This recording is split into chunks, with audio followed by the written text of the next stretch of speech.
GB News has been given access to the Bibby Stockholm barge in Portland. The barge, packed with facilities and amenities, is to house 500 migrants later this month. So let's have a quick look, shall we? With a welcoming security checkpoint and a no-smoking policy, the Bibby barge consists of a computer room equipped with laptops and internet access. And while many of us wait weeks on end for GP appointments, the residents of the barge have an in-house medical facility at their disposal. Residents can dine free hot meals prepared in a state-of-the-art kitchen, which is stacked with all the cooking essentials and ingredients. And after a bit of food, residents can retire to their bedrooms, which are equipped with desks and flat-screen televisions. Now, joining us is No to the Barge campaigner, Dr. Susan Phoenix, to explain how the residents of the area are dealing with the fact that the people on the boat will be treated better than them, possibly. Thank you very much for joining us, Susan, this afternoon. So what is happening and what is the local feeling down there at the moment? Hello, Dawn, and thank you for having us. Yes, the local feeling, as you can imagine, is... I'm trying to think of a word that's polite. It is feeling frustrated and desperate because, of course, all the locals have been asking for since we found out not very long ago is some consultation, some information. And I think what finished off was that beautiful film you've just shown us of the inside of the barge. That was all done in secret too. On Friday, we found out by sheer accident from a newspaper article from Scotland that this was going to happen with a selected group of people to look inside. So really, the people here have been treated really badly. The social injustice, the disparity when so many of us are looking at that. How many people have said, oh, I wouldn't mind living on that? Especially the people that are living really on the breadline. We have food banks here. We're struggling in many areas. Many people are okay, as you know, but there are a lot of people that would love to live on that barge. Yeah, Susan, one of the things I wanted to mention to you, I was very lucky enough to be down in your neck of the woods last week, walking on the coastal line.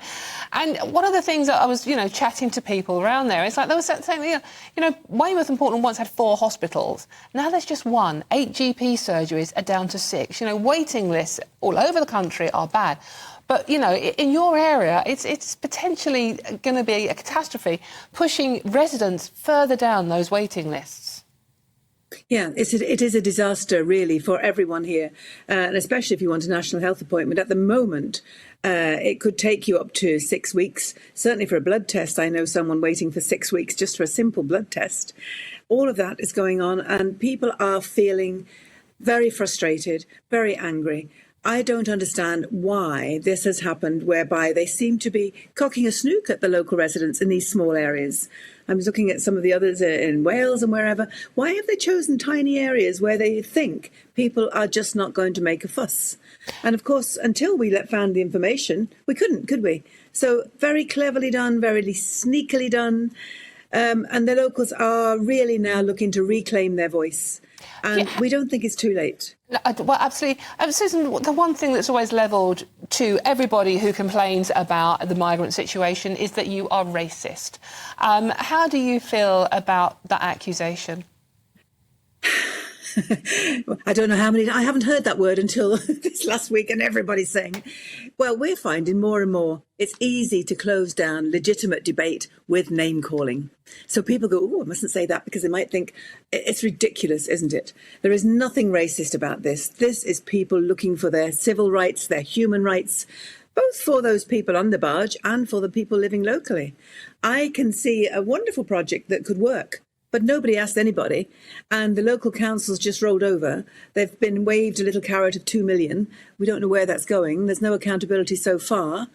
But the fact that our local council meeting just last week didn't even have the barge on the agenda, and local people were sitting there waiting to have their say, and they were treated in a really disgusting manner, and that frustrates me. There's a lot of money going around here, a lot of money that's suddenly been found from the government, and it just isn't right.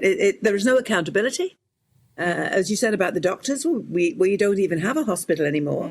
If you want a dentist, you have to find a way to get yourself off the island somewhere. So those people that don't have transport, everything costs to the local people. And when they're seeing these people now who are going to be bussed past them, remember, they might be bussed past the people walking along that little street just outside the port to go off and have a nice day out. Well, wouldn't everyone like a nice day out? They're going to go to cricket and I don't know what else. Oh, yes, they're having football tickets for football matches that I know many people can no longer afford to go to. Marvellous. So it really is cocking a snook at the local people unnecessarily. A little bit more sensitivity, a little bit more pre-planning, and it really is the horse before the cart because we don't have the infrastructure even now. What are they doing? You know, I'm not a good planner, but I can see it's not there. Susan, there is a tiny bit of water outside the House of Parliament, isn't there? So maybe we should put the barge there and see how they like it. That is that has been said a lot. Yeah, exactly. That is Dr. Susan Phoenix, No to the Barge campaign. Thank you so much for joining us this afternoon. Right.